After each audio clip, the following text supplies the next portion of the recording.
my god, this video did so well. Thank you guys. I need to start working on another one. 69% of people want me to talk about bhkg.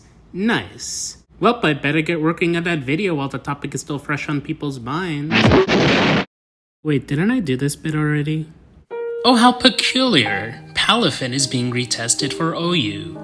Well, I better get working on that video while the topic is still relevant.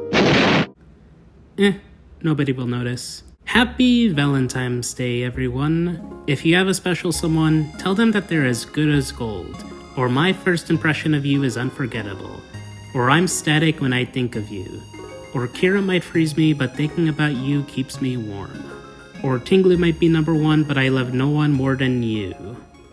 Wait, what? Yeah, so recently I've come to a conclusion on who the best Pokemon in SVOU is. Many people have different opinions on who that might be. Usually it's Kingambit or Zamazenta or Gholdengo or whatever. My take stems from watching SPL replays and team building / playing in the tier itself. I won't stall any longer. Here it is. Ting-Lu number 1. Will you let me explain? So if you played a little bit of SVOU, you know that Ting-Lu is a big boy whose role in the tier is to set hazards, phase, tank special hits, charge their phone, twerk, be bisexual, eat hot chip, and lie. What makes Ting-Lu the best Pokemon for me is how much value it brings in a game, the amount of teams it can fit on, and how great it is at making progress, not just with spikes. I'll get to how later. Role compression is the 2-word phrase that defines many of the best Pokemon in any format. If you look at the top dogs of SVOU, Zamazenta, Kingambit, Gholdengo, and Great Tusk, one thing they have in common is their glue Pokemon, meaning they can patch up multiple holes in a team builder on their own. Hence the name, glue Pokemon. Team slots are a scarce resource when building. You need to make sure to get as much value off these 6 slots as possible, especially in SVOU. This tier is infamous for being one of the hardest to team build in. There's just an abundance of new insane offensive threats with stupid stats, stupid moves, and stupid abilities. With Terra, traditional ways of checking things get thrown out the window. It is a tier that demands you to play aggressively while keeping a solid defensive backbone. So mons that can multitask while being able to force progress are going to be the most sought out for, which includes Ting-Lu. Hence why it has over 40% usage in this year's SPL, only being topped by Zamazenta. Funny, cause Ting-Lu is who I'd describe as a specially oriented Zamazenta in the sense that it checks so many special threats on its own. Raging Bolt? Sure. Iron Crown? Yeah, why not? Gholdengo? Hell yeah. Iron Moth? Easy. Kiram? Well, I wouldn't advise it, but it can tank 3 non-specs freeze dries before dying and whirlwind it out, so play at your risk. Ting-Lu can use these switch-ins to get up easy entry hazards.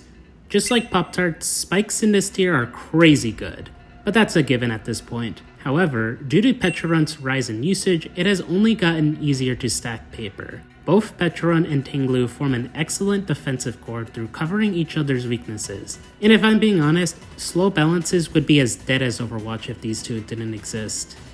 Anyways, the point is, Ting-Lu is a really good spike setter. But doesn't it lose to Great Tusk? No, silly. I haven't even mentioned Ting-Lu's secret underlooked trump card, the thing that truly propels it into the top. Terra Ghost. Ruination. This move in isolation is nothing special. It's a reskin of Nature's Madness and Super Fang, 2 moves that are pretty niche. Like, Furret isn't doing shit with this move, but change the context from Furret using Super Fang to a my 600-pound life deer with a solid defensive typing and hazards, and suddenly, you have a big issue. If Great Tusk comes in to spin, Ting-Lu will be able to take away half of its HP. Suddenly, it's now in range of being 2-KO'd by Earthquake, and Queso's Deer Fursona can easily tank a couple Ice Spinners or Headlong Rushes from Great Tusk. Close combat is rare, so this is the most likely scenario. That is if Ting-Lu stays in. It can swap to a spin blocker on the incoming rapid spin, it can click Terra Ghost to completely shatter Great Tusk's hopes and dreams, I can't fucking take it anymore! Or it can just stay in, predicting Tusk to click Rocks or Ice Spinner or whatever, then swap into a Ghost type. The fact Ting-Lu can create all these 50-50s with the best hazard removal option in the tier, many of which favor Ting-Lu, makes it arguably the best spike setter in the tier. What's crazy is I've only covered a fraction of how good Ruination is on this thing. It's free 50% chip. 90% of the time. More players are starting to realize that because of this move, most of the tier does not like switching into Ting-Lu. Think about it for a sec. Pokemon like Ogerpon can come in on Ting-Lu and threaten big damage on it or the entire team. However, it risks losing half of its health on the switch, not even counting the possibility of hazards being up. Bulky Pokemon with recovery moves like Moltres and Clefable can heal off this chip easily, but they spend a turn doing so, allowing the Ting-Lu user to get up more hazards, or use that newfound momentum to secure a cheeky switch in. Or just click Ruination again. It's the whole Great Tusk 50-50 thing again.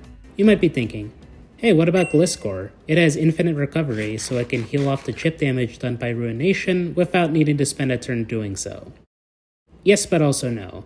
Yes, Gliscor can heal off some of the chip damage from Ruination, but since Whirlwind goes through Protect, Gliscor won't be able to heal much more than a tiny sliver. If it tries switching back in on another Ruination, it's taking rocks and actually losing more health this time. The only mons that can hard switch into Ting-Lu are Alomomola and Hydrapple. Hydrapple isn't very common, and Alomomola... Well, let's take a look at this chart, shall we? Whirlwind is great because of all the booster energy abusers and setup sweepers running around, preventing it from being a passive punching bag, but it's also great for racking up hazard chip. The combination of Ruination, Hazards, and Whirlwind means it's capable of creating a ton of progress, while being able to deny progress with its massive bulk. What do you think? Do you agree? But I'm not done yet! On Hyper Offense, you can find red card variants that allow you to phase setup sweepers without needing to dedicate a turn doing so, and increases your odds of getting multiple layers by phasing the opponent and putting them into an awkward position. Fast Rocky Helmet variants with Taunt have also popped up, and it basically beats every single common form of hazard removal in the tier, allowing you to preserve hazards without sacking your Goldango to a headlong rush. On slower structures like this one, Ting-Lu can run a Restock set with Payback, trading its ability to generate progress for more stability. There's even an Assault Vest set which is niche, but it makes use of Ting-Lu's decent attack stat to surprise potential switch-ins like Hatterini or Moltres. In short, Ting-Lu is one of the best spawns in the format because it's a glue Pokemon that does a whole bunch of things and does them really well. Even if Ting-Lu isn't number 1, it's at least among the top 3 for me. There's almost no matchup where Ting-Lu feels useless.